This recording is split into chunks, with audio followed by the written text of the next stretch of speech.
Okay, terrific. Good afternoon. This is Senate Education. It is Thursday, February 18th, and we're going to get started. First thing on our calendar today, we're just going to punt a little bit until Ledge Council is available. I just wanted to return to the library working group just to see if anybody had any questions or concerns. Conversations in the corner office. We are kind of by the corner office for new senators. The Pro Tem's office is interested in seeing perhaps this being part of a larger bill. So perhaps part of a miscellaneous education bill.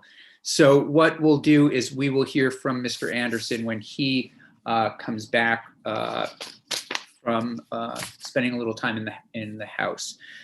So if it works for you, Jim, I thought we might move immediately to looking at the literacy bill before we hear from witnesses. And then we can hear from some witnesses. And again, we might be interrupted just momentarily to return to a discussion around libraries. Jim, does that work for you? Oh, sure. Yep. Okay, terrific. So with that, let's have Mr. Desmarais take us through the most recent draft of the bill having to do with literacy.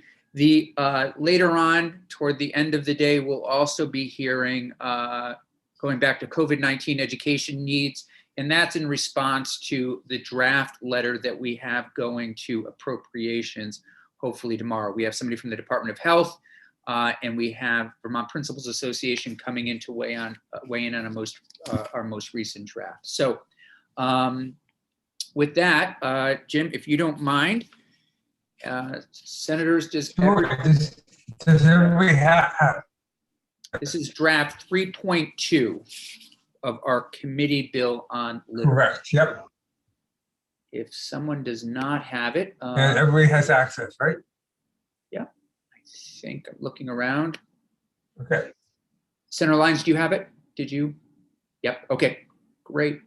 Okay. Okay. Thank you. Okay. Yep. So for the record, Jim Desmarais, Ledge Council, we are going into draft 3.2 of your committee bill on literacy, and a number of changes here. Start with the statement of purpose. So it says the bill proposes to put in place the groundwork for improving literacy for all students in the state, while recognizing that achieving this goal will require a multi-year and multi-dimensional effort, requiring continued focus by the General Assembly, the administration, and school leaders. And then going over the findings are the same.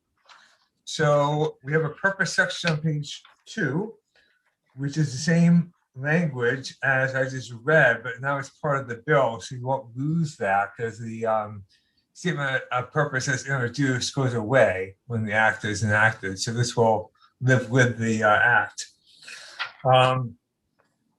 And then section 3 on page 5, we have increased the appropriation from 500,000 to 3 million for these grants to train teachers in methods of teaching literacy.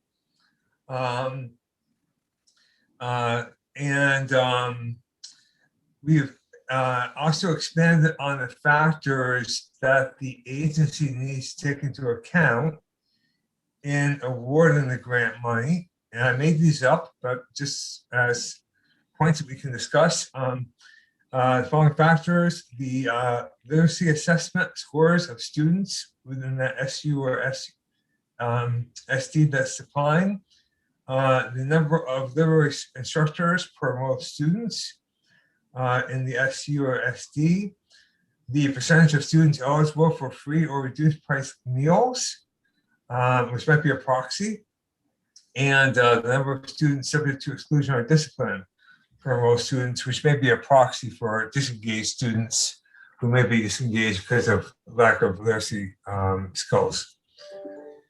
Should I So- pause there? Sure, that'd be a great spot to pause. Thanks. So a couple of things, committee members. We're going to hear today from, I think, at least one person that, and we're hearing it from other people, that $500,000 of a commitment is a small start. So this was increased significantly, and I have sent it to Joint Fiscal to make sure it matches up in terms of possibilities for us to get from appropriations. So again, it's a number that could be in flux in a way, but two things are happening here. We will send our appropriations letter that Senator Kitchel and others would just like basically dollar amounts. They are not going to be putting in policy. And so there will be, at the same time that's being worked on, you'll see this bill come to the floor with some more direction and some framework around it. The language that Jim put in there is certainly negotiable. I think what it does is gives the agency some direction, and we'll be hearing from the agency on this language, but thought we might put some construct around it for them to consider. The one thing that I wonder if we might want to put in, Jim, is the following factors should be taken into account, but not limited to these factors. In other words, there might be other things that the agency wants to take into consideration. But as Jim went through, he put in test scores, enrollment, free and reduced lunch, and then students that might not be sort of connected to school. So with that, any comments about section 3? Please, Senator Terenzini. Thank you. Really, probably a very freshman legislator question, but we had talked 500,000. Now we're looking at 3 million. Obviously, a big difference. And my biggest area of opportunity as a freshman senator is to learn how the budgeting process works and where the money comes from and goes to and so on. So I asked this question: the $3 million. At the end of the day, that has to be raised by taxes, correct? No. So let me just, well, yes, from somewhere. These are federal funds. These are the federal expedited funds. So these are funds that we are receiving from the federal government. Okay. And there are, just so you know, Senator Terenzini, these will not come out of the big bill, the budget. These are funds that Senate Appropriations has now before them, that they plan to send out a sort of, if you will, mini bill. We've already done budget adjustment, sort of looking at where things are sugaring off last year compared to this year. Now we have these expedited funds, and Senator Kitchel has said, all right, what are the big things that, this committee feels as though it should get some federal funds for? And so we thought literacy, without a doubt, certainly getting people prepared for the summer, and then also CCV and access to higher ed. So there'll be more discussions in this committee related to the budget and related to any other federal funds that might come in. But these are just the expedited funds. Is that helpful? And Jim, correct me if I got something wrong there, or anybody. So that was really helpful, because I could hear a constituent that I could see in the grocery store saying, hey, I think it's great you guys are tackling literacy, but did you raise Vermonters' taxes by $3 million to accomplish it? So I just want to be able to articulate the answer when people say, hey, it's great, but it's a lot of money. How did you do it? Absolutely. And one of the things you might consider, to Senator Terenzini, that I did, well, it's great that for those of you who aren't going, there is a education discussion at 4:00 by Public Assets on education funding. But it might make sense for you to also, and I'm happy to set this up for you and with you, Stephanie, who supports the work of the Appropriations Committee. She would be a great person just to talk about these kinds of issues with you. I mean, honestly, when I went through those tutorials, they were very helpful and I forgot them, and it's sort of John Dewey, learning by doing, but right. It might give you an opportunity to ask questions of somebody very knowledgeable. Great, thank you. You bet. Senator Perchlik. Yes, I had a comment on the word use of the word scores. Yeah. I don't know if it matters. I think you get the point, but I think on some of these assessments there isn't really a score. Like there's not a number. It's Yeah. it could be wrong. I mean, I don't think it's going to matter all that much. People get the idea, but it just struck me as maybe not the right word. Yeah, I think I'm comfortable striking that unless other committee members feel it's important. I mean, assessment can certainly be scores, but it also can be classroom time with the teacher, reading specialist, and we are assessing based on another kind of test. So I think assessment kind of covers it. Senator Hooker. Thank you. And thank you for those comments about the funding. I could certainly use that tutorial as well. My question about the 3 million is does it have restrictions? Do we have to spend it by a certain time? And will we be able to, given that time restriction? Great question. So it's one-time monies.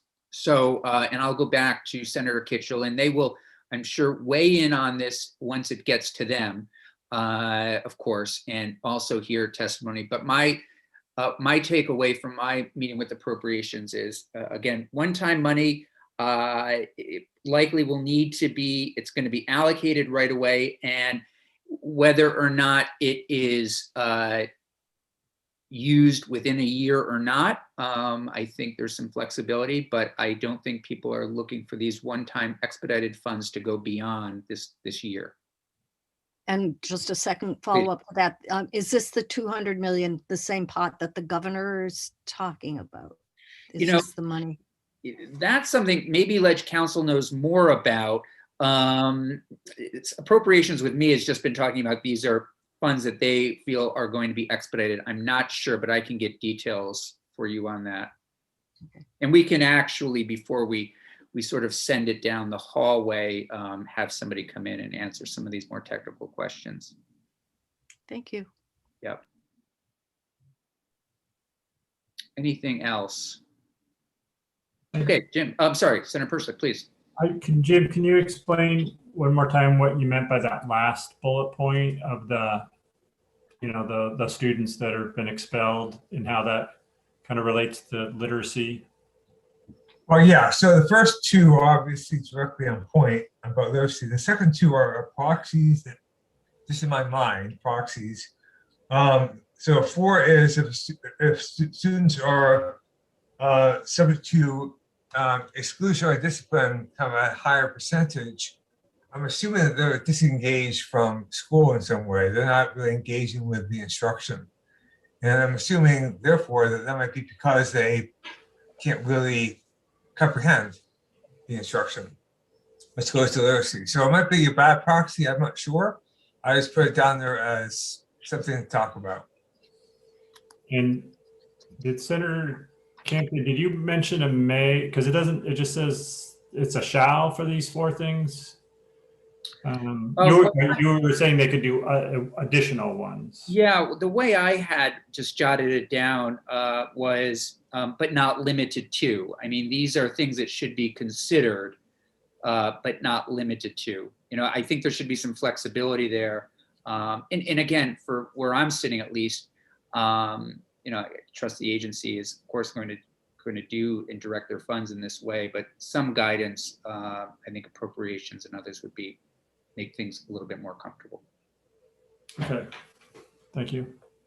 While we're on this topic, Jeannie, if you would invite Catherine Benham and Steve Klein in tomorrow just to answer questions so that senators can answer them from constituents and others around, is this part of this pot of money or is it from that pot of money? Just so everybody is clear. I think that would be helpful to people. Will do. Thank you. Other questions related to this section? And Senator Persnick, would you prefer to have different language or is that flexible enough? Would you rather have a may or does that? I'm okay now, but I'll Okay. think about it. Maybe Okay. Okay, next section. Next section is unchanged, and that's the creation of the Literacy Division at AOE. No appropriation yet. I think you're waiting to hear back from AOE on that.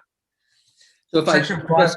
if I may, so section 4, again, what we'll hear from the agency is, we're all here when I asked for the org chart to get a sense of what kind of supports they have.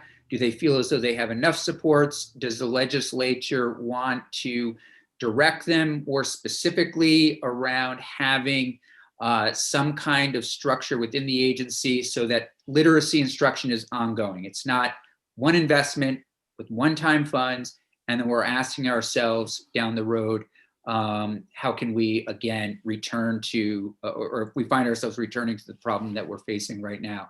So we'll have the agency in. They may say, listen, we're all for beefing up our agency and having 5 people or 3 people as literacy specialists that could go to schools, that can train people.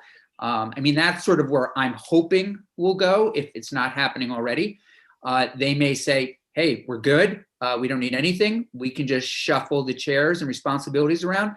At that point, I think this committee and appropriations will have to make a decision. Do we say, that's fine, but we're not comfortable with that? We really do believe this warrants, a staffing uptick, or that it's going to be business as usual. So that's where I see that as happening. That whole section could get completely striked if they come in and say, hey, we've got these 5 people, they're knocking it out of the park and we're just getting going, and hopefully everybody will be happy with that. Or we'll put in appropriation and give them more direction. Any questions there? Okay, I find I probably have had too much coffee because I'm hearing myself talk too quickly. So with that, Jim, please. Okay, so section 5 is new.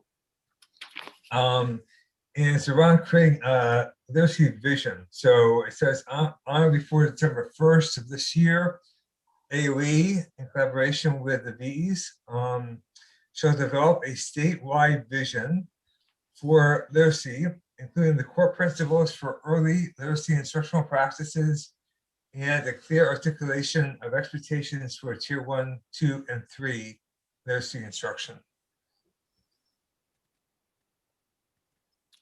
And I believe, correct me if I'm wrong, that this is something that we heard from our 2 superintendent colleagues, that this. Correct. Gave you testimony last week. Yeah. Was it from Chelsea? I'm not sure who it was Yeah, from, but and also Ms. Bronsteele. Yeah. Okay, not seeing any questions. Okay. Please go ahead. The next section is new as well, came out of the same testimony from last week. It's around data collection. It says on before December 1, 2021, AOE, in collaboration with the V's again, shall develop a plan for collecting literacy-related data that informs 1, literacy instructional practices, 2, teacher professional development in the field of literacy, 3, what proficiencies and other skills should be measured through literacy assessments, and 4, how to identify school progress in achieving literacy outcomes. Again, I want to give credit to our witnesses on these kinds of things. I feel like they've really helped to make this tighter and much stronger. Any questions before we move on to reporting? Okay. Okay, section 7, before we get to reporting, section 7 on teacher prep programs, we've added a definition of science-based literacy. Having said that, I had trouble finding the definition of this, and I actually cobbled this together from a couple different sources, so I don't know if this is a good definition or not. But I'll read it. It says on line 8, science-based literacy uses a body of scientifically validated and replicable studies of both literacy instruction and human processing to provide a more thorough understanding of what processes are involved in literacy, where challenges generally occur, and what preventive or remedial instruction can be implemented. Thanks for taking a stab at that. I think some of our witnesses might be able to weigh in on this. I also know that I'm interested in hearing again from Chelsea and Libby before we take action on this maybe next week. So that's something that I think, again, I appreciate you taking the first stab at it, and we'll see what our witnesses today and going forward say. It's interesting in a way. Yeah, I do have the same questions. So great. Reports. Okay, reports. So a new section here on reports. So on before December 15th of this year, AOE shall report its findings and recommendations under this act and its progress in achieving the purpose of this act to you. And again, the purpose of this act is back in the new section 2. So just to remind you that there is a purpose set forth.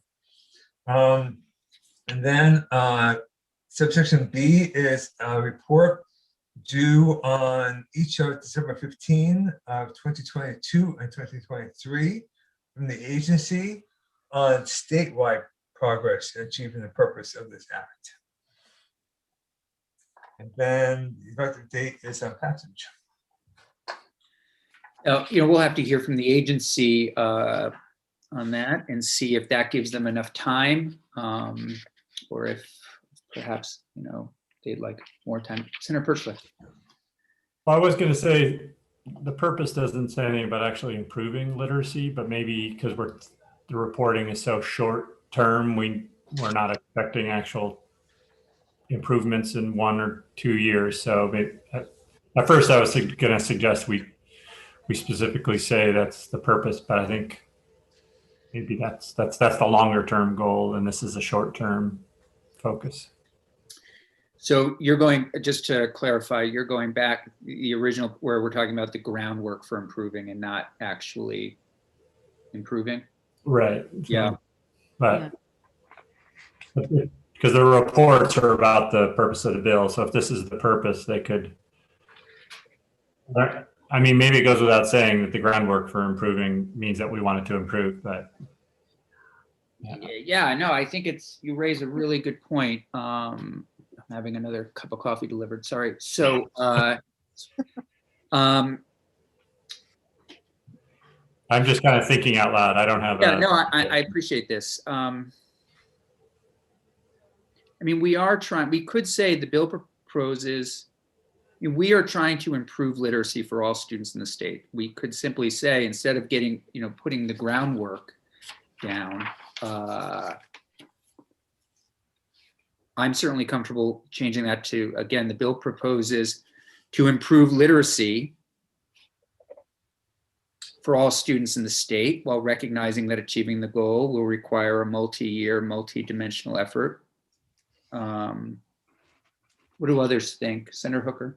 I think, just by saying something like, with the ongoing goal of improving literacy, this bill lays the groundwork, or something to that effect. And Jim, that's great, actually. Yeah, with the ongoing goal of improving literacy.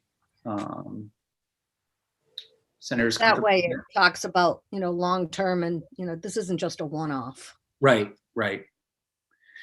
This is going to take a while. Vermont is not an anomaly. Other states are dealing with literacy issues, and it can take a little while. Senator Perchlik, what do you think of that? Yeah, that's great. Thank you. Okay. Thank you, Senator Hooker. Any other questions or comments before we move to our witnesses? We have, as I recall, a couple of individuals in that Senator Chittenden was helpful in identifying, and then we also have 2 individuals here from Williamstown School, where we have heard, I feel like we have celebrities in the room, that Williamstown has done just incredible work over the years to improve literacy rates, and we're looking forward to hearing from them.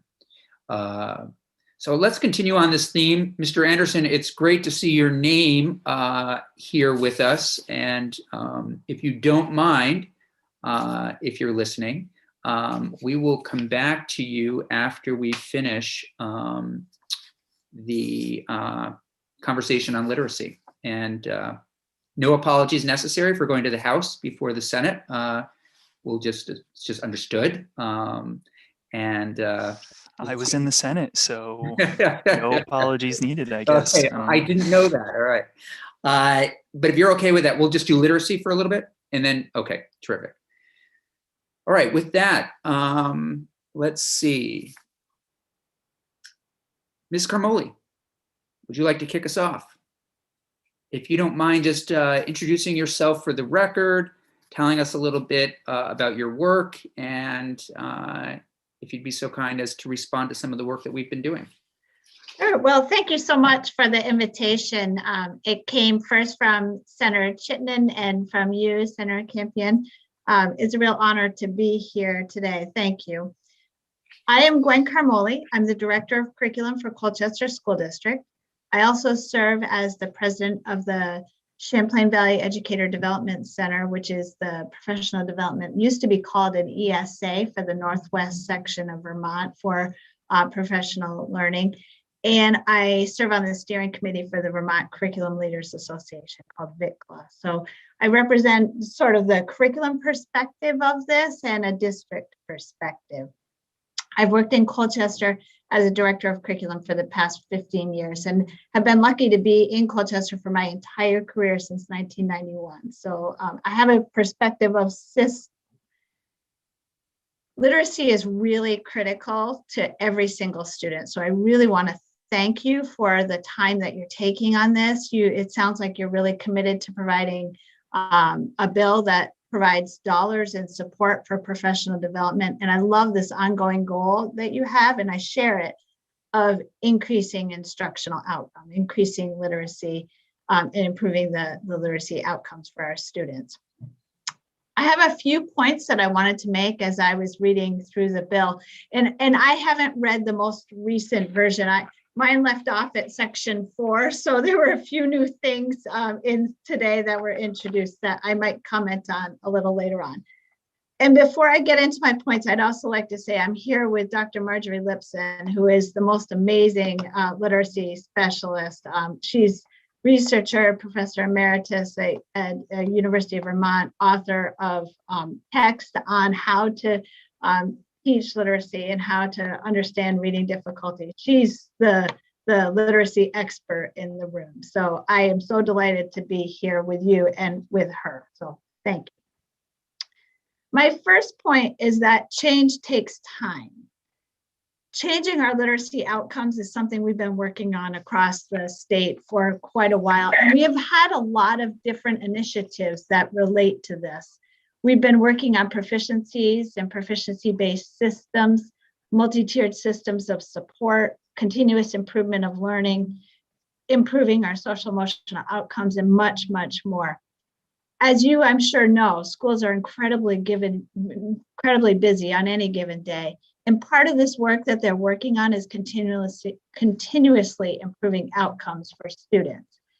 You'll probably hear as you meet with school officials, they'll talk about PLCs, professional learning communities, where they're doing data teams and they're working on continuous improvement or their continuous improvement plans. You're going to start to hear in the next month or so about recovery plans. So we're always working on growth and improvement. And a goal that we all share is increasing outcomes for students in academics, in social emotional ways as well. And we recognize that they're tied together. Michael Fullen, who's an educational researcher, is the person who has really made a huge difference in Canada, the country just north of us, in taking a full system and changing their educational outcomes. He took them from sort of middle of the pack scores on their literacy, mathematics, and science on the PISA assessment, and they moved up as high as number 4 in the international ranks of education. He really knows educational reform. He wrote a book recently about called Coherence and another about change theory for schools. And he says change takes time. And he's really specific that it takes 3 to 5 years. And that's when you have things like incredible focus and collaborative work on a common goal. Those things, you have to have those pieces in place. So the fact that you're working on this, that our agency of education is working on this, that our US agency is supporting us right now, our school systems, we've got some really good things in place. And we probably need a little more time on this one.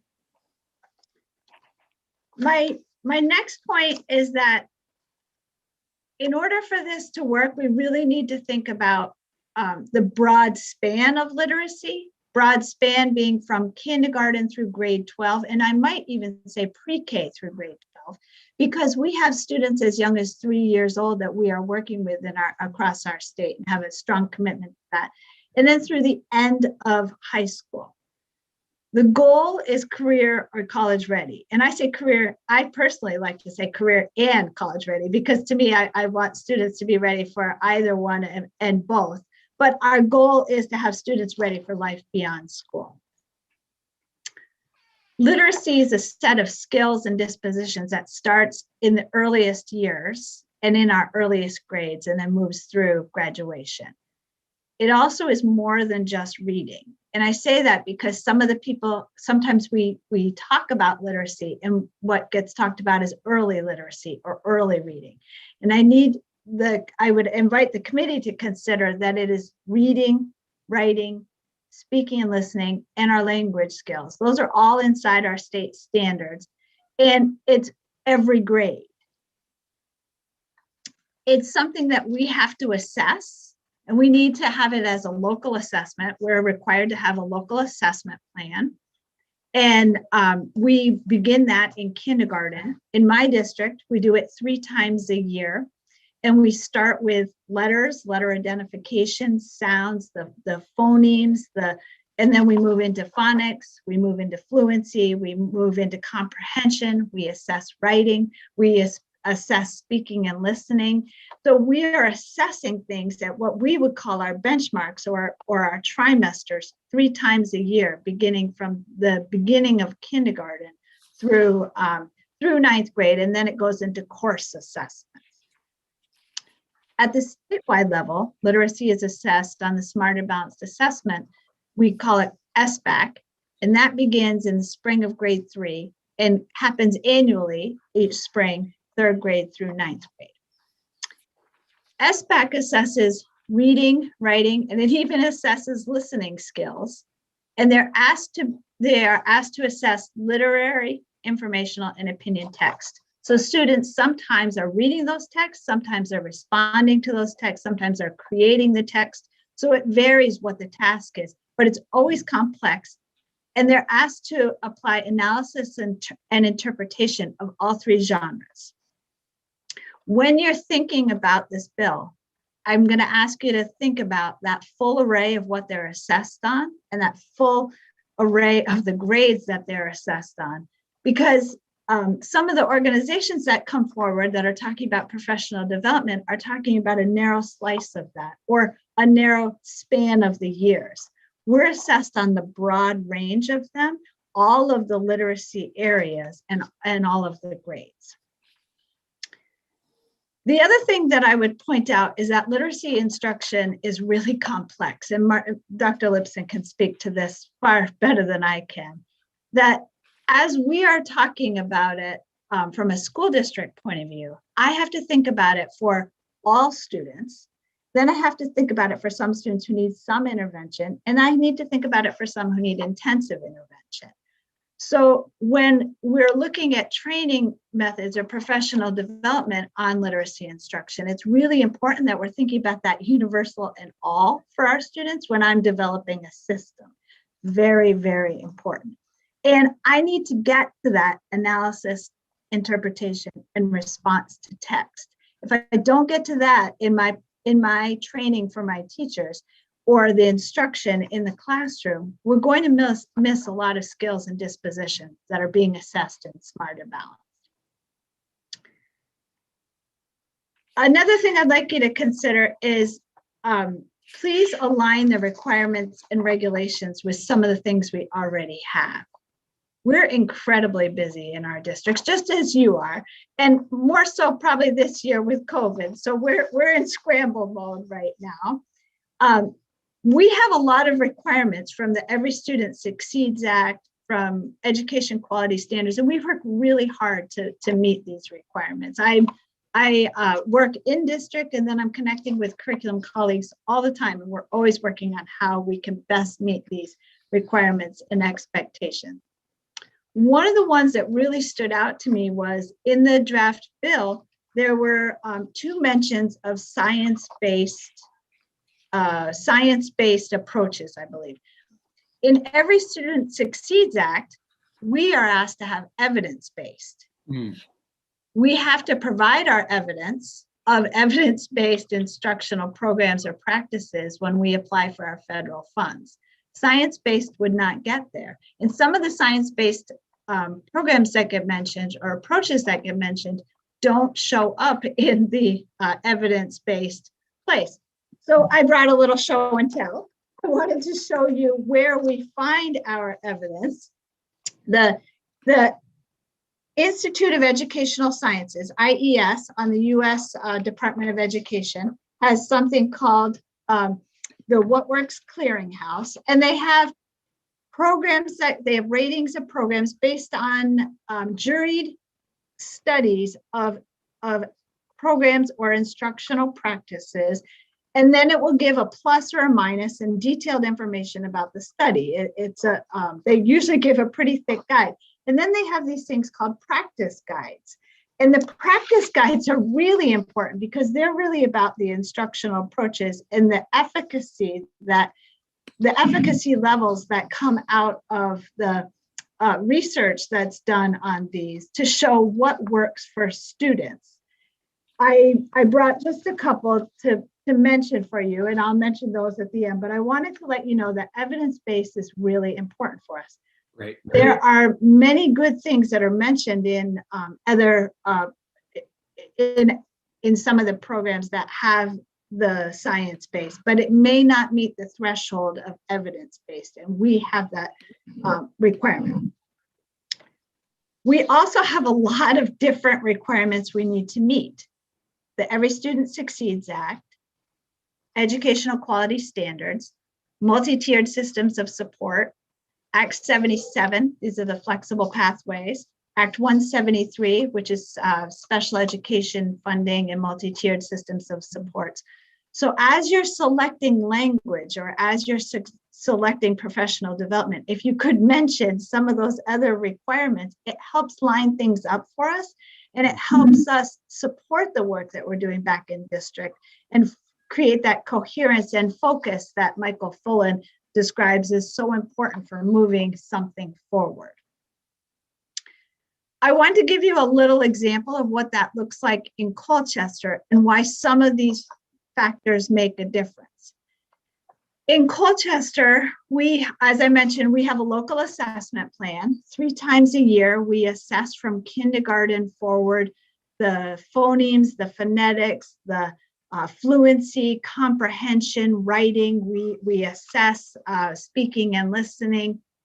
We get about 90% of our students meeting or exceeding the standard on the earliest of our literacy skills, the phonemic and the phonetic assessment.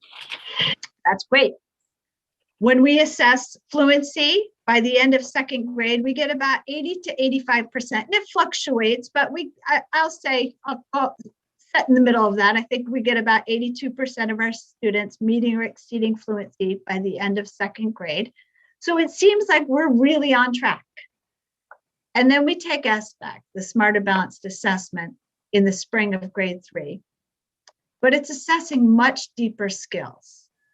And our most recent SBAC score came in at 56% meeting or exceeding standard. They were assessed on reading and writing and listening, analyzing and interpreting. Now, I could have thought I was going to do great. that my students were going to do great. But in fact, what it showed was we have some work to do. And we have some work to do on that comprehension, on that analysis and interpretation. And we would love to get more of our students. So move the 90 into the 100% range, or move that 80 to 85% up. So we certainly have work to do on any of the smaller skills, but our big work is actually on the big, broad literacy area. I picked grade 3 to show the difference between some of the professional development and conversation that's happening about early literacy, or that struggling reader, is really different from everything that we are being assessed on Smarter Balanced. Grade 3 illustrates this really well. We have great outcomes in our primary grades, and we fell down in our Smarter Balance. We have to go farther than that. So I just wanted you to understand. Now, we're not satisfied with 56%. We're going to work a lot harder, and we have been working on this. But I wanted you to see that there was a difference between having a curriculum and having assessments and having positive outcomes on phonics and phonemes and early fluency, and the full breadth of the literacy standards. That's so very helpful. helpful. Oh, go ahead. I'm sorry. Yeah, no, that's okay. I just, it's incredibly helpful. And your testimony so far has been so honest and thoughtful. So thank you. One of the things that, we are trying to do, as you know, and you probably heard us talk a little bit about this, was put some one-time monies into training teachers so that they can, refresh their skills, have some new skills. And those trainings would be directed, or who would get those trainings initially would be, through sort of the Agency of Education Clearinghouse, because it makes the most sense. They can identify where the needs are. And so I guess I'm just putting that, I also appreciate you saying this is going to take a while. So that's sort of how we are working to address some of the issues that you've raised, as well as the issues that we've heard. And I'm just wondering if you could respond to that a little bit. If, for example, a teacher were to take the $2,500 and go to the Stern Center for 9 months, or go to another recognized program to, beef up or improve or have a rework, if you will, of their skills, does that sound like a good strategy? Well, having dollars for professional development is a good strategy, right. But I would say that some of the professional development is premised on what they would say is that science-based, right, which doesn't meet the criteria of evidence-based. So right, if you're going to tie dollars to it, if you could help us by connecting it to that evidence-based, either the instructional strategies or programs. So one of the programs that they heavily promote does not have an efficacy base. They've had a long time to create that efficacy base, but it doesn't have enough data for an efficacy base in What Works Clearinghouse. So that's a challenge for us. Yeah, who doesn't? One of the programs at the Stern Center, some of the professional development that they provide based on a particular program. I see. Okay. So as you're, I guess if you're thinking about training, some of the things that are really important to us from a district, from a training point of view, is that the training is connected to multi-tiered systems of support. Mm-hmm. That those benchmarks of assessment that we're doing are connected to our instruction. I heard you say that a little bit earlier. I think it was section 6 or 7 in the new draft. You were saying there was a mention of the professional development needs to be connected to data that we're collecting that informs our instruction, that is based on our full set of standards. Some of the professional development that's out there is high quality for a struggling reader, or for a subset of the standards, which might be the earliest reading.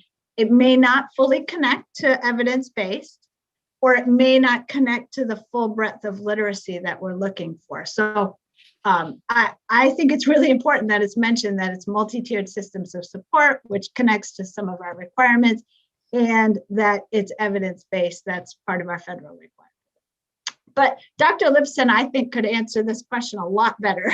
No, but that's very helpful, and I appreciate it. We've heard from, we started this conversation with a Dr. Newman out of NYU, I know, who has, when we started to look at what we were doing around literacy and some of what our scores were looking like. And we've, taken a look at, again, what some states that are really making improvements, Massachusetts, Mississippi, what is it that they're doing that we're not, and how can we start to, again, invest in getting students to be reading at grade level by the time they get to third grade. I mean, one person said, those scores might be off. I said, okay, fine, but let's say it's even 1 out of every 4, or 1 out of every 5 students isn't reading at grade level. We still have an issue that we need to address, and that's what we're working toward. I think we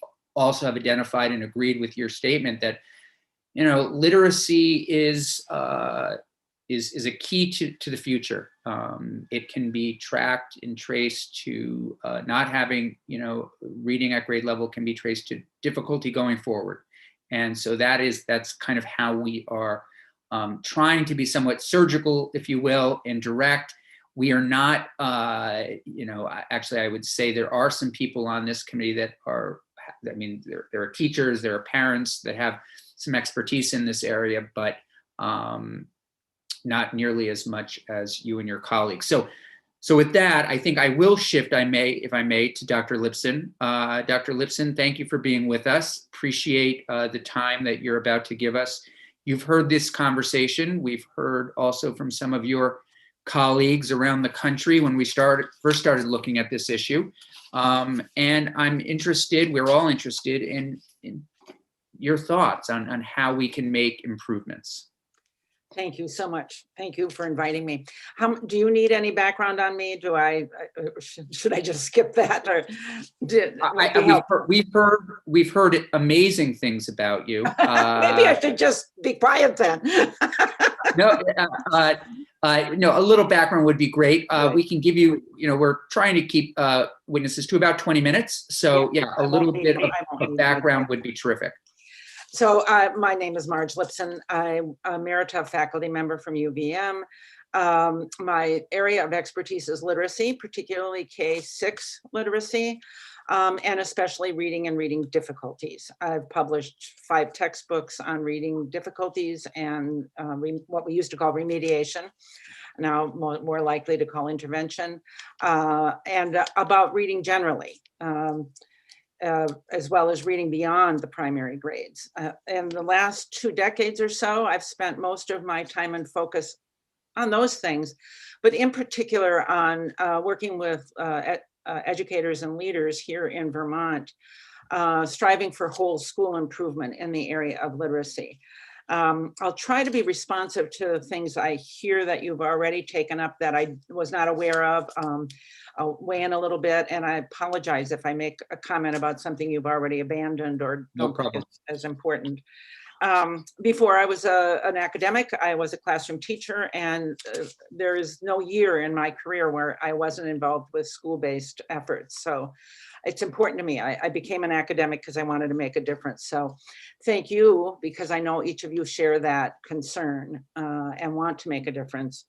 I am at least as concerned about the outcomes we have in literacy here in Vermont as any of you is. I do, while I am dismayed that we don't have more children who are more successful or more students who are more successful over time, I do feel compelled to remind you that we are among the highest performing states in the country. Our data are right. There are only 5 states that do better than we do. And that's a fairly recent development, one worth worrying about, part of the reason I'm continuing to be concerned about it. I testified last week in the House at their invitation about the bill they're entertaining having to do with literacy.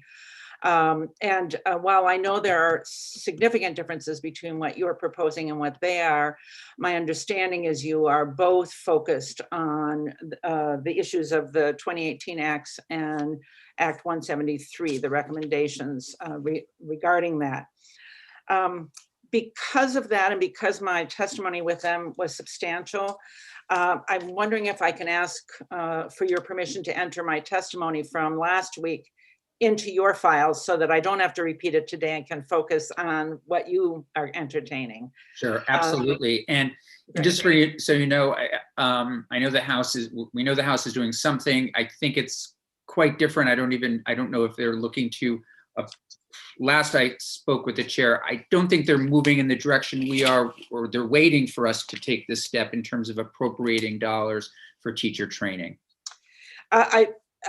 I think what they're doing is a possible mind meld with what you're doing, but yes, they look quite different on their face. Yeah.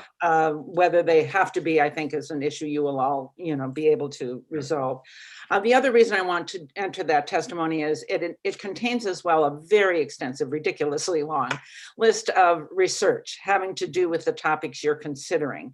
And for me, that's important. I don't like a cult of personality. I think we need, this work's too important for any one person to rest on their laurels. So you should know that when I speak not only from my own experience and the research that I've conducted, but from wide reading in the field. So as I understand it, the bill you're proposing is the legislation you're proposing has three foci. One is to make grants to supervisory unions so that they can train teachers in the methods of teaching literacy. A second is to create a literacy division at the AOE focused on statewide improvement.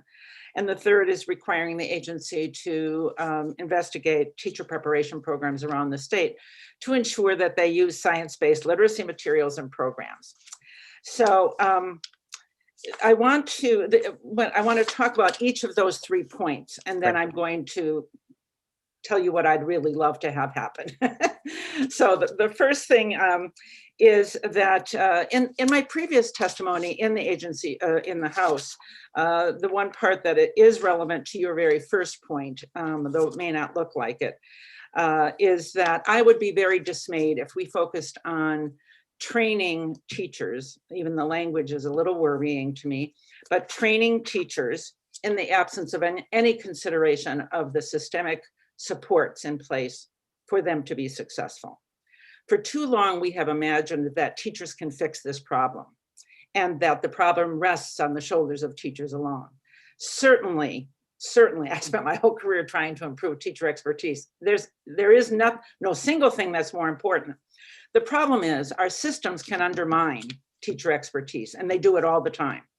When we were working on a project about 5 years ago, a principal said, yeah, but just tell me what you want the teachers to know, because that's really where it matters. And I said, well, let me ask you this. How much time does your schedule provide for teachers to do the work that you're training them to do? Have you examined it so that you're sure there are not conflicts? Is it possible for teachers to do the work that you're asking them to do, given the systems you have in place? And the answer is almost always not really. Sure. So we need to consider the system as well as the teachers. And so when I talked to the House, I mentioned 3 things. I can expand on any one of them, but I won't right now. One is educator expertise, and that includes both expertise in understanding the literacy process and reading in particular, as well as what it means to do that in the real world where we have diverse students and very complex social settings.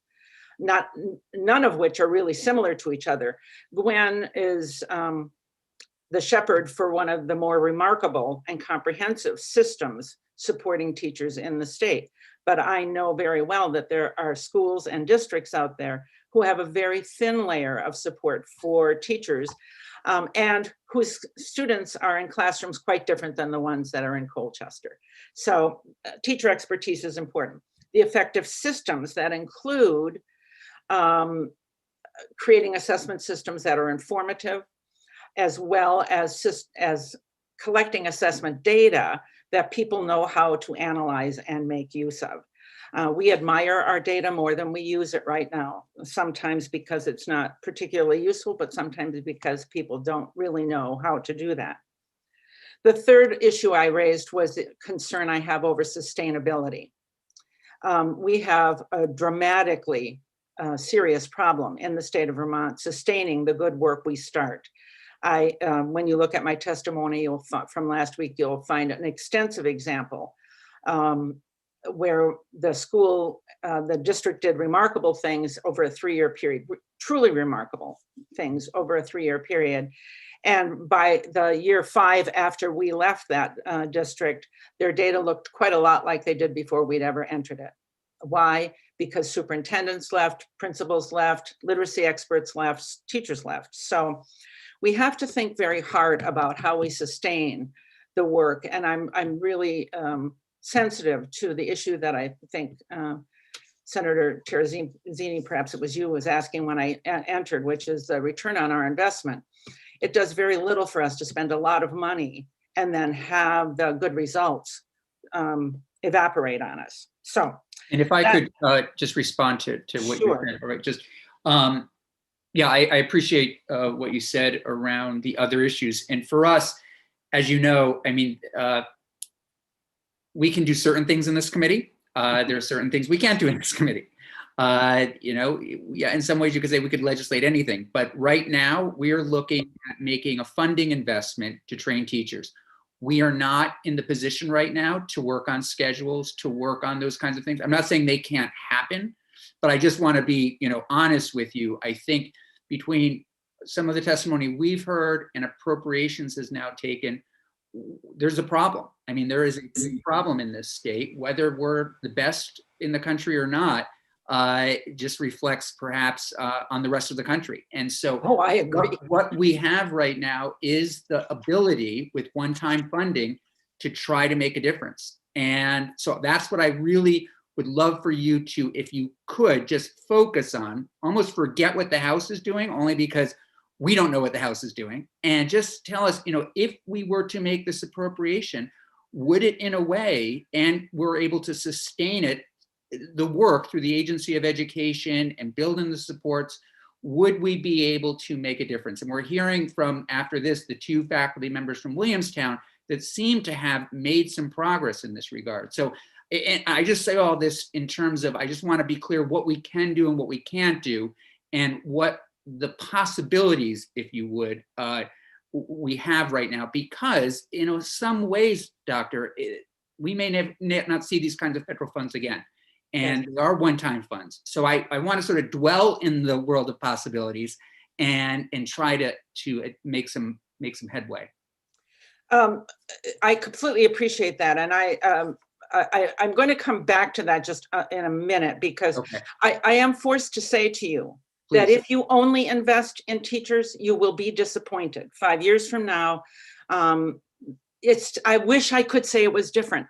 The reason I started doing whole school reform was I felt like I could spend the next 40 years working with teachers, small groups of teachers, improving their practice, only to have that disappear if we don't attend to some other things. So let me talk about 2 other things, and I want to come right back to that, because I do have concerns even about that.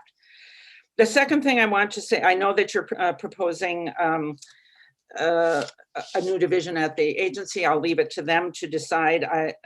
I can't imagine that cost is not prohibitive, but and so I would ask you instead to think about developing regional expertise that might have some potential for sustaining in the regions around the state. If the agency can find the right people to do this work for the amount of money they typically pay, that would be fabulous. There is nobody I know who wouldn't love to have greater expertise at the agency level. And the third element that you want to talk about is one I know well, and that is teacher preparation. I'm a little confused about it because the Agency of Education already reviews every teacher preparation program in the state using criteria that they have established, and they can establish any criteria they want. So every teacher prep program in the state is reviewed about every 3 to 5 years, very extensively. The way this has been done in the past, particularly because it's linked in your proposed legislation around science of reading, what they've typically done is look at this so-called science of reading and looked at syllabi and say, do these magic words appear in the syllabi, or is it in the textbook? That's a little slippery slope. You don't know, for one thing, if it's on the syllabus, it means it's actually being done.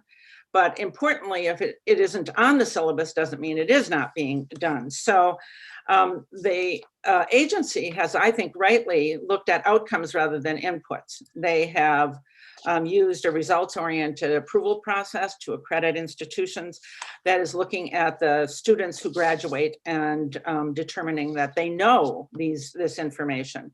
As well, they have to, if they're going to teach in Vermont at the K3 level, they have to pass a very demanding test of phonics decoding. This one I'm a little less clear about what you're going to get with that. I will tell you, if we're going to be as honest as Gwen is, that we have a very significant expertise problem in the state. Every one of the major higher teacher preparation programs in higher ed has a very, very thin level of expertise in the area of literacy right now. So demanding that somebody do something is only as good as the resources there to back that up, the same problem you're mentioning with regard to the other. I do have some ideas about that. So what would I like to see? I'd like to see, the first is that whatever grant activity you support requires that districts demonstrate how what they're proposing is coordinated with and coherent in terms of the work they're already doing. The state of Vermont has been enormously activist in the area of improving education over the last decade. There is legislation, there is policy, there's changed accreditation. We have a lot of things on the books, but districts get pulled in one way or another. So one of the things that could really make a difference is, even if it's about teacher training, professional learning, and for teachers, is to link it to other demands that schools already have, and that many of them have embraced or are trying to do well, really important, complicated work. So if I may, I just want to pause there for a moment. So we're looking at literacy, and we're trying to, we've heard from multiple people that, again, there needs to be some kind of training and improvement. I mean, out there, that there are teachers that maybe just need updated how to teach reading. It's a complicated thing, without a doubt. So I'm not sure what you mean by, are you saying that something else has to be taken off the table for teachers? No, in fact, I'm saying the opposite. Okay. I'm saying that people already have a table that's been laid with lots of stuff on it. Yeah. Let's link teacher and whatever teacher professional development to some of the vehicles you already have. Gwen mentioned the Vermont MTSS, multi-tiered system of support. Multi-tiered systems of support rest almost exclusively on literacy and math. So you have a perfect vehicle for saying, all right, how are you providing a multi-tiered, or what we call, I'm one of the authors of the Vermont MTSS policy guide for the agency. It calls for a layered approach so that all students get what they need. Well, do teachers know how to do that? Right. Now, I will say, if the school's not organized so that kids can get differing levels of intense support, then that's a problem. But similarly, most of the schools we have exceedingly high standards for both teachers and administrators through our education quality standards. Bring those out, align what you want to do in the area of teacher education with those things that are already part and parcel of the legislative and policy environment here in Vermont. I'm really saying, bring it together. Don't add another thing. Yeah. Secondly, I'd like to see districts and partnerships demonstrate how their work is going to be systemic and sustained over time. If they cannot do that, then I'm not sure their investment is going to be rewarding for them or for us. It'll just be a one-time thing. I'd like us to recognize what Gwen has already talked about, that early literacy won't get us there by itself, no matter how robust, how phenomenal the early literacy is. If it's not, doesn't have its eye on coordination with the grades beyond grade 3, our results will continue to look flat, and we'll be dismayed by that, continue to be dismayed. I would also like to, well, actually, I think this one is one where you're already on the right track. The changes I hear you talking about and what you're proposing for assessment, are just exactly the right ones. You know, creating an assessment system that has useful information in it for diverse purposes is, I think, exactly the right thing. And then I want to return to the problem you were grappling with, and we were grappling with just a little while ago, which is, how do we in Vermont, not someplace else, not Massachusetts, which has a remarkably robust state agency with lots of resources to bring to bear to it, and many, many, many institutions that prepare teachers. We're here in Vermont. How can we understand and support the development, the long-term acquisition of expertise? If we had bigger capacity at the more expert level, then schools would be able to support their novice teachers. They would be able to do in-house some of the things they're presently hiring other people to do. We have a very robust coaching program going with our Partnerships for Literacy and Learning. But it's difficult to recruit local teachers to be coaches because they often don't have the level of expertise that allows them to work with other teachers. So we bring in, you get the idea. Yeah. And we have problems at the local level, but we have problems at the agency level. There's not, I can't imagine that Secretary French is going to come to you and say, I have all the literacy expertise here I need. Don't worry about that. Sure. I can tell you that the universities do not, and most school systems are struggling as more and more of the literacy expertise retires. You know, that has rested on the backs of some quite veteran teachers. So we have to think, well, what could we do? How might we incentivize higher ed institutions to hire the right kind of faculty who can provide leadership at every level in the system and build the capacity to create experts in the field? So that's where we've lost ground in the state. We don't have the next tier of people to go out and be experts in their regions. And so it's quite problematic. And we have other resources. How do we mobilize the organizations we do have to provide some of that as well? So those are the kinds of things I think we need to be thinking about if we're not going to end up here in 2 years saying, what did we do with that money? Sure. Well, How did we get to this problem, Doctor? I mean, this is the United States of America. We have 50% of our third graders in the state are reading at grade level based on those tests. You've been involved with this for a long, long time. It's disappointing at best. How did we end up here? What would you say the problem is or was? well, I probably don't know them all, but I could take a whack at a few of them. We have a brain drain in the field of education. We do. It would be foolish for us not. The number of people like Gwen who are really smart and have expert skills in a variety of levels, she could go to any organization and be a star. She chose education. We're really lucky she did, but there are a lot of choices out there today. Yeah. And there are many more of them than there were when I came along. So Yep. That's one, is we do have we need to start making it attractive for people to choose a teaching, whether that's by subsidizing the teacher. To get a teaching degree from the University of Vermont is astronomically expensive. Yeah. For the return on the dollar that family is going to get when their student graduates. So we have to figure out some of that. We have a second, and that is here in the States, we have an apparently infinite appetite for the quick fix. Mm-hmm. We are not patient people. Mm-hmm. And a part of me likes that a lot. You know, we're doers. We want to go out there and get at it.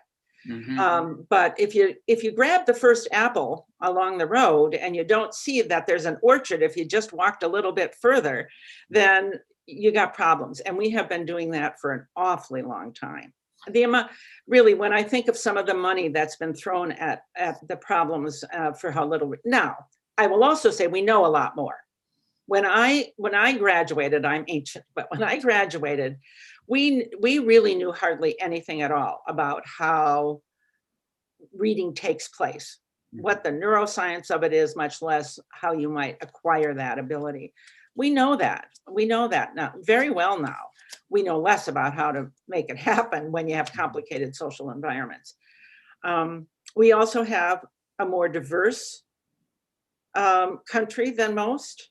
And so whereas many countries can sort of take one approach and everybody gets on board, the parents, the community, the teachers, and the kids, we Sure. don't have that. And that makes any sort of real improvement challenging. But those are the three that come off the top of my head. Gwen, do No, you? that's helpful. Gwen's got one. Yeah. Gwen, I do need to limit our time because we do have two teachers, but please tell us. I was just going to give a quick example of something that derails our work, which impacts our results. I got a request in this past week for professional development to attend from an organization that was based out west. On the surface, it looked good, improved literacy scores or something to that effect. So you start digging in, and some of the premises that they have go against our evidence base, go against some of our requirements, and negate have very negative messages about some of the things we already have in place in our district. Had I said yes, and some of our teachers have attended these from different, and you can go online, there's tons of webinars right now about everything. It unravels the work we've been doing, and then it spreads really quickly, and it's on a quick fix, and it hurts our organizational coherence and work. So anyway, it really matters how things line up. Who vets that, Gwen? I mean, there are legislative conferences also, but we sort of, know which ones to head to and maybe which ones don't. I imagine that's true with a lot of professions. So you're saying you have faculty that are signing up for things that might be, if they were to institute those policies, it could derail a child's education. So how is that getting to teachers, and why are they signing up?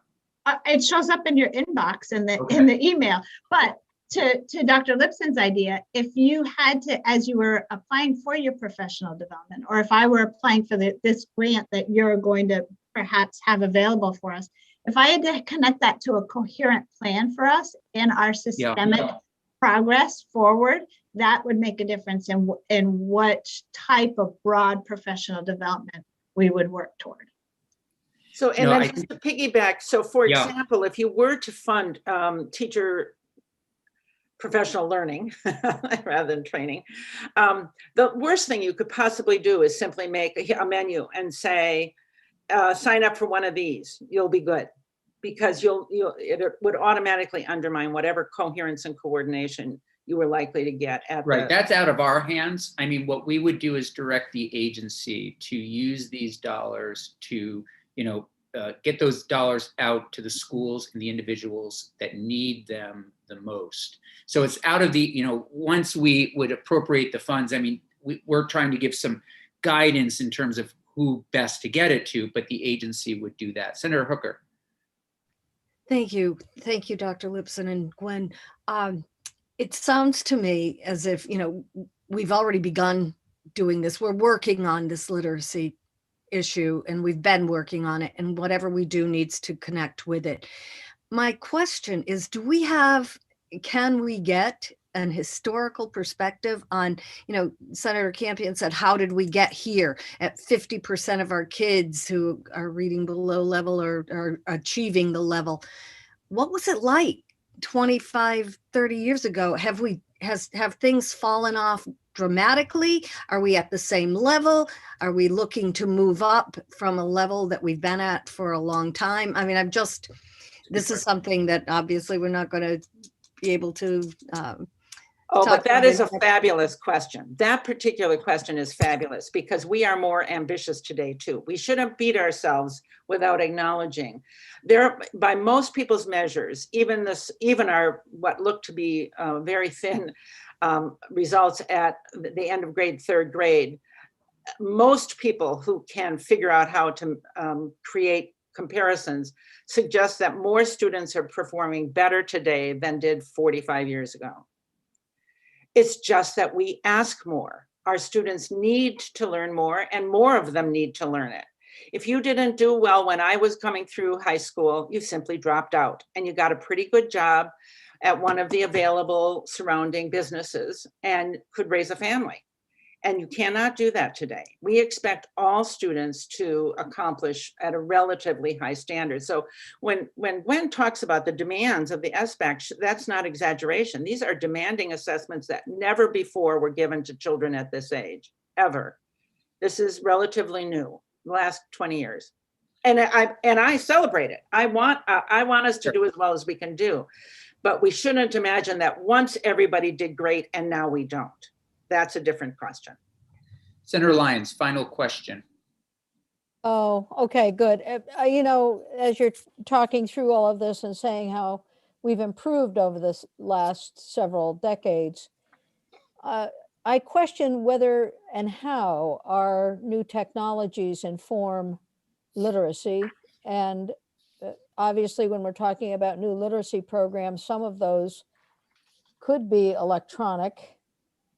So just maybe your thoughts on that. And I don't, it's something different, but would certainly like to hear what you have to say. Well, it's actually where it's poking its head in right now would be when you consider what kinds of things you want to say about assessment, to be honest with you, because the greatest use of the greatest promised use of technology right now is in two places, and they're not the places I wished it would go. One is in hooking up kids who are struggling to a computer and letting them practice skills online, as opposed to working with the highest imaginably trained teacher they could find so that they could shape the instruction. The second is now in assessment.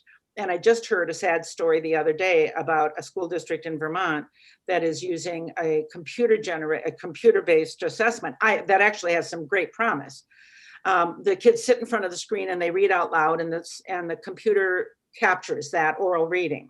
Okay, and then you get back a little scored test without the teacher ever having to listen to the student read, which has a lot of appeal if you have 24, 25 kids who you want to do an assessment on. For students who do exceedingly well on those assessments, you're probably good to go. They're not a bad screening tool.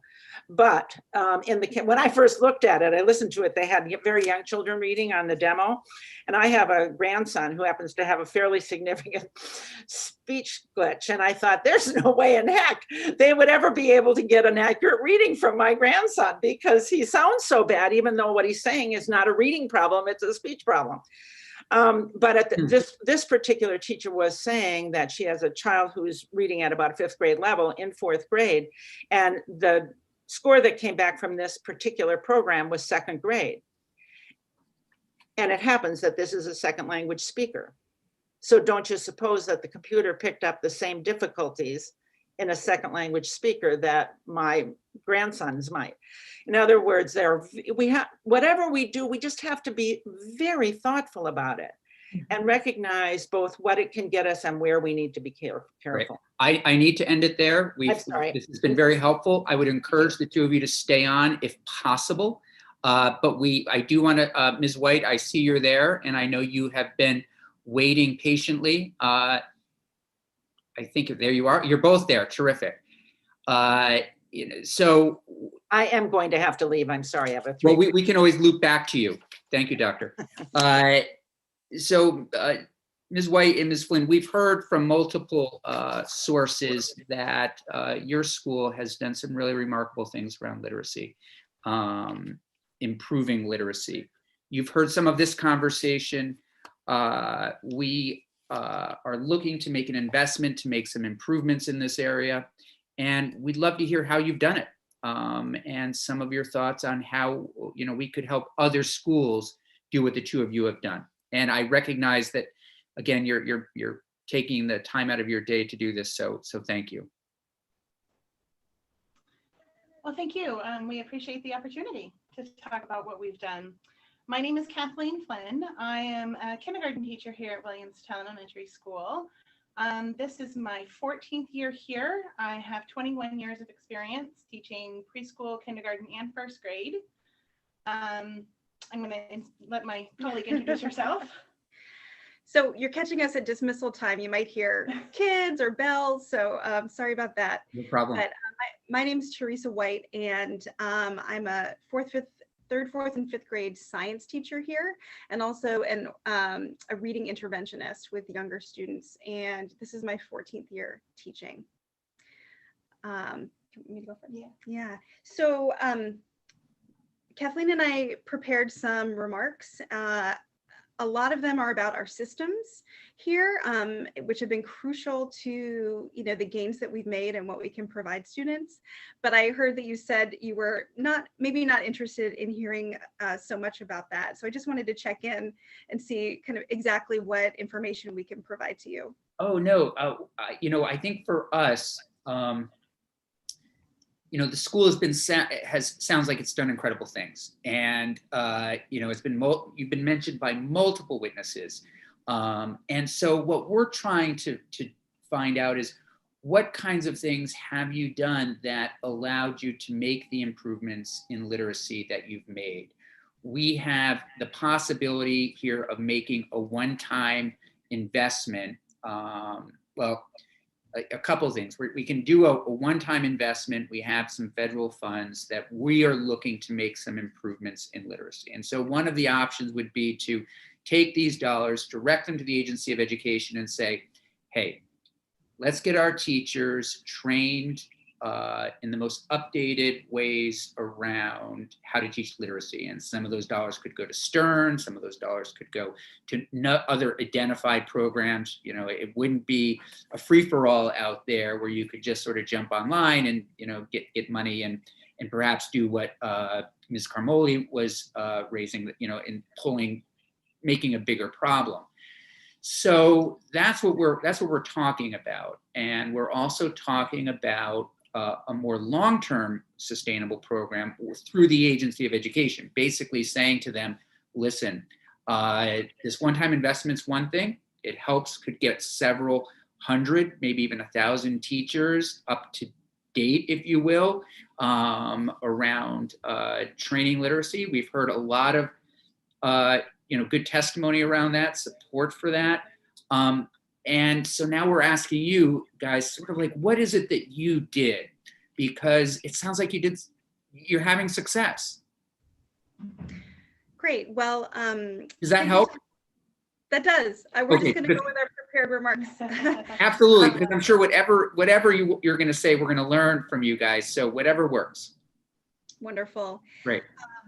So Kathleen and I were talking before the call and realized that both of us said that when we graduated from our teacher training programs, neither one of us felt like we really knew how to teach kids to read. And I think that's something that's important, for you to know at the outset, that we were really lacking, even though we went to wonderful programs, lacking that knowledge and that practical expertise. So here at Williamstown Elementary, kind of the first building block to the system that we have is our subject specialties. So you heard me mention that I teach science. All of our teachers above kindergarten have subject specialties. And what that does is that frees up their time to do interventions. So the reason that I can do Orton Gillingham intervention with younger students is because of this specialty model that affects our schedule. It also allows teachers to develop expertise in all of their subject areas, which includes literacy. So our humanities teachers focus their professional learning and their collegial meetings, their professional learning communities on teaching students to read and write. And so they're able to deepen their knowledge and deepen their skills. In addition, it allows us to provide continuity and alignment, which is something that we found is really critical to helping students read, is knowing what I'm responsible for teaching students to do, knowing what the person that's going to get them next is responsible and what they need.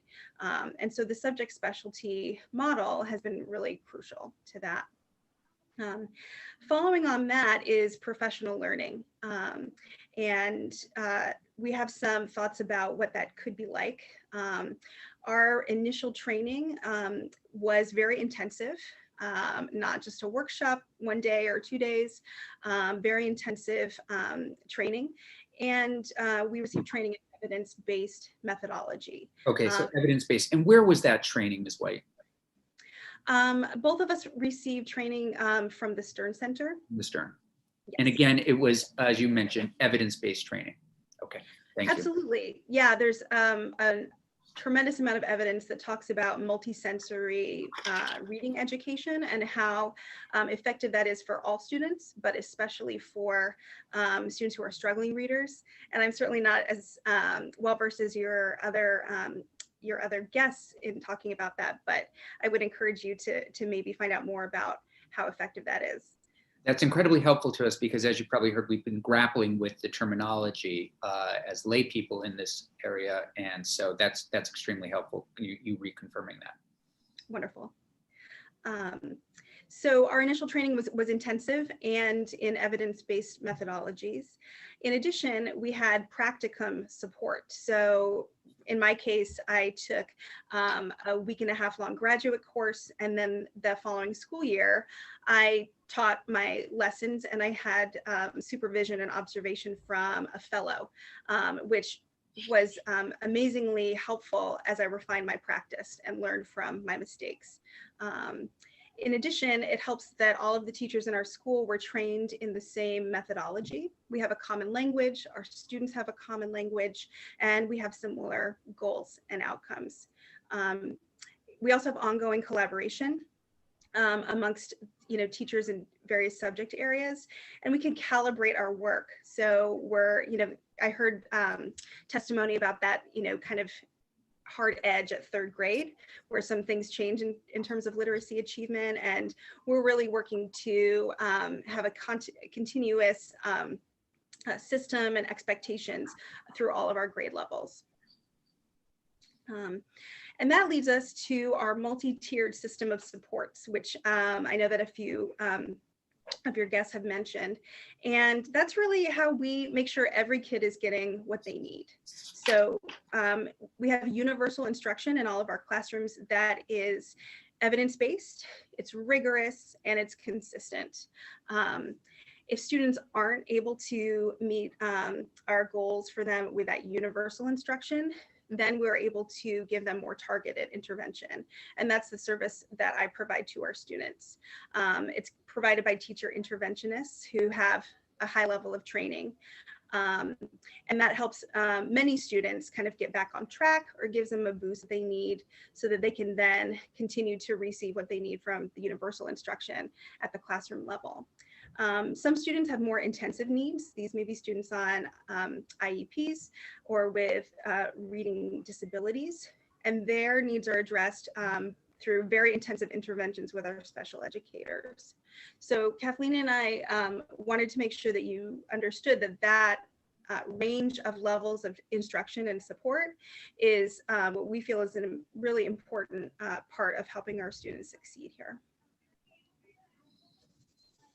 So one of the things that we've done that has really changed how we look at students is making sure that we have a significant amount of data through assessments on our students, making sure that we know as much as we can know about our students, and meeting in data teams on a regular basis so that we can discuss these students. We can discuss where they're coming in, what they've been doing. We can look at the data, the assessments, and then we can put together a plan as a team of where to go. And that might be pulling somebody like Teresa in to do an intervention. It might be talking with our SLPs and talking about ways that they can support them as well. These meetings, like I said, we meeting regularly to discuss our students. Ms. It's a White, broad team Ms. of White, many all right. professionals at the table that know the students and can talk to the individual student. Ms. White, can you hear us? I'm sorry, is there some difficulty? There's a little difficulty. I don't know. It's Yes, can you hear us? now perfectly crystal clear. All right, I think I'll scoot you closer to Kathleen then. Okay, that's great. Thank Let you. us know if it's great. Great, thank So you. what I was saying was in our data team meetings that we have a broad team of professionals who know the student, and that could involve the interventionist, it can involve the classroom teacher, it might involve the special educator or the SLP. And we're meeting about the data, we're meeting about those assessments and talking about students.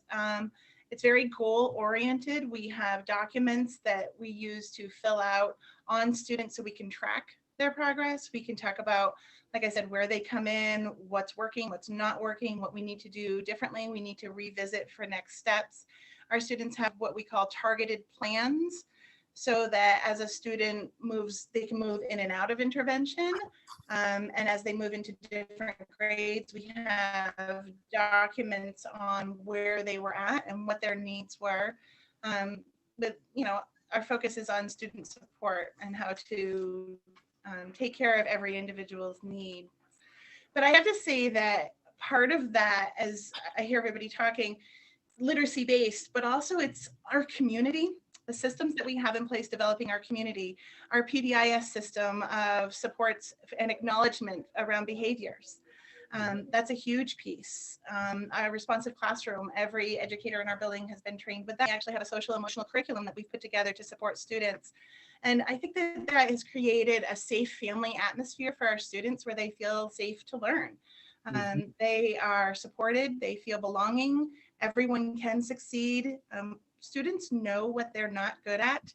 Even at my level, at 5 years old, they know when something is difficult, and we know how to wrap around those kids rapidly and how to support them in feeling successful and how to boost their feelings about themselves and making sure that they know that we're here to support them no matter what and that they can make gains. Ms. Flynn, did you get that, what you're talking about? And then I'll shift to Senator Hooker. What you're talking about in terms of that sort of philosophy, where did that come? Was that something that is just school culture there because you have leadership that creates it? Or is that something you kind of, where did that sort of, what was the genesis of that? So again, I would say that it's around data. Everything that we've done over the past 7 to 10 years of my time here has been looking at the data, looking at what's going well, what's not going well, and what can we do to make it go better. So we're looking at office referrals, students who have been sent to the office for different behaviors. We look at why, we look at when, we look at time of day, we look at everything that goes into that. And then we look at strategies to support that student. What can we do differently? How can we make sure that they're feeling successful in the classroom? You know, it might be a break. If there's a certain time of day that just is not working for that student to learn, well, they're probably going to get sent to the office anyway. So why not give them that timely break? Yeah. And that might be that they play a quick 5-minute Uno game and then they go back to the classroom and they're ready to learn. Yeah. So really it was looking at those type of data systems and putting our systems together to support students in every way we could. Yeah. Senator Hooker. Thank you. And thank you, teachers, for being here. As the chair has said, we've heard a lot of good things about Williamstown. And I'm wondering, you've mentioned, Ms. Smith, that it's been 7 to 10 years that you've been there working with this model. How long has the model been into effect? And for instance, was it a conscious decision to have subject specialty teachers in each, you know, that and that kind of model, rather than the typical elementary school teacher who's the generalist and, you know, has to teach all of the subjects?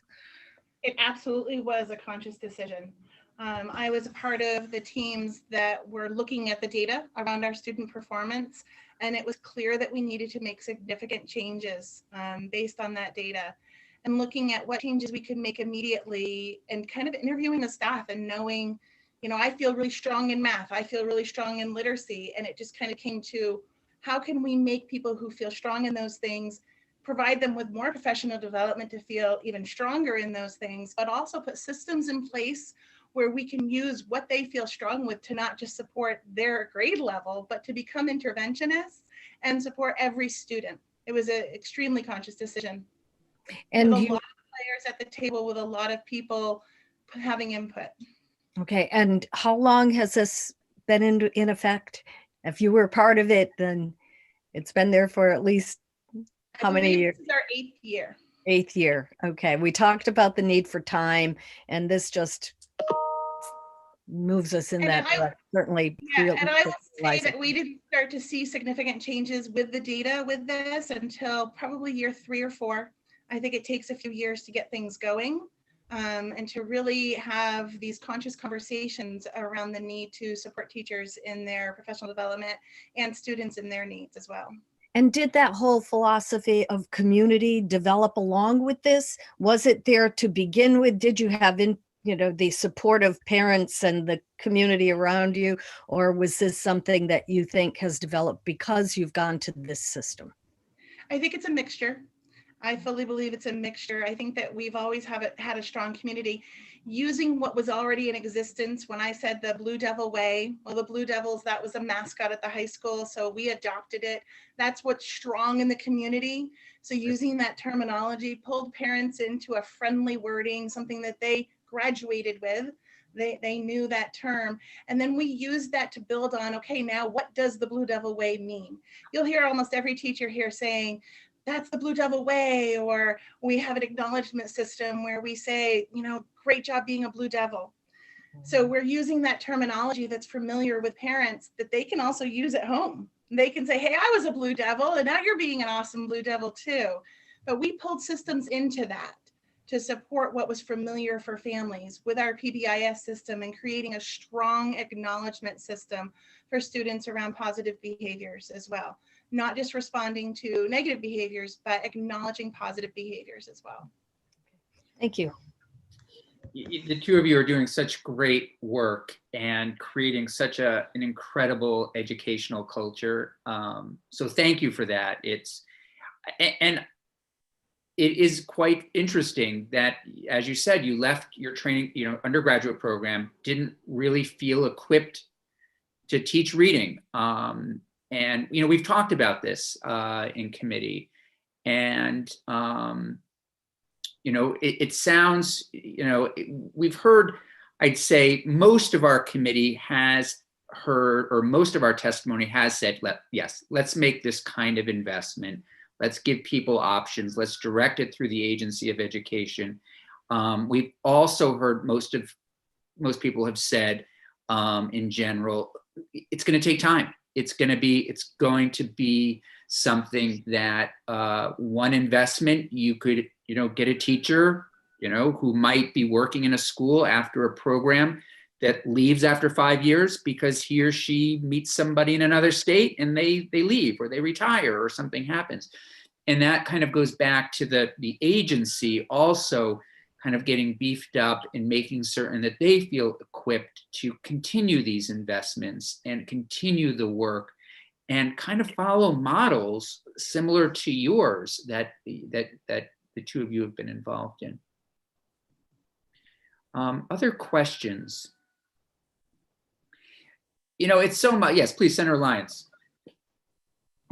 So I know you've talked about how you're spreading the Blue Devil across your peers and others in the community, but you two are the engine driving this. How are you planning for a future when you need to have new people driving the bus? I mean, so how sustainable are you making it? Because it sounds like it's such an awesome bit of work that you're doing, and certainly want to have it continue. Well, it's funny that you ask that. We have in place at least once a month right now where we were asked by our curriculum coordinator if we had an expertise that we'd like to share. And I'm a part of a positive environment that has allowed me to take the risk and to put out a workshop. I actually just did my first one yesterday, and I hope to continue to do many more. This was a part of a workshop series that was part of our professional development day. And I put it out there. It was about differentiated instruction and phonics and reading and just how to boost those skills for young children. And I thought, well, maybe 3 or 4, maybe 5 people will join. I had 17 people join me for that. And this was kind of there were a lot of options that were out there, and it was also a wellness day for teachers. So they could have taken a more relaxed approach to that hour. To have 17 people crave that knowledge and want to be a part of that, I think that speaks to what teachers want. We want more information. We want to learn more. And we're part of a system that allows us to share our expertise. You know, the people that I was in this conference with, one of the kindergarten teachers that had joined, this is his second year teaching. And he told me he gleaned so much from that simple 1 hour workshop that he stayed late in his classroom last night to start different activities, to go to his reading group tomorrow, to try this, and I'm going to try that. So I think that's a big piece of this, is getting us, people with some expertise, out there, sharing what we're doing and what's going well. Mm-hmm. Yeah, and I would say the systems exist beyond the teachers who are here. And we've been fortunate that they've been in place long enough that the evidence speaks for itself, that we can see that what we're doing changes kids' lives and changes the academic outcomes for them, as well as their social emotional outcomes. So that that success and that evidence means that these systems are going to stay in place no matter who's here. Thank you. Thank you. Again, I can't thank you enough. You know, I know you're both incredibly busy, and for you to take the time out of your day to talk to us about your experiences is so helpful, particularly hearing from people who are right on the ground. You know, we're removed, and others are. The two of you are we're on the ground all day and probably returning there right now. So thank you, and we may be back in contact as we make our way, you know, later in this session on different things related to literacy. Please do. And I don't want to speak for Kathleen, but I think we'd love to invite you into our classrooms if that's a possibility, so you can see some of these things we've talked about. So please keep that in mind too.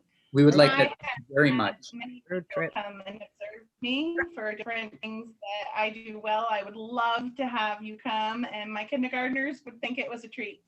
That's great. Senator Hooker. Just one question about the logistics of the, what do I call them? The subject specialty teachers. Are these the little ones going from teacher to teacher? Do the teachers go into the classrooms?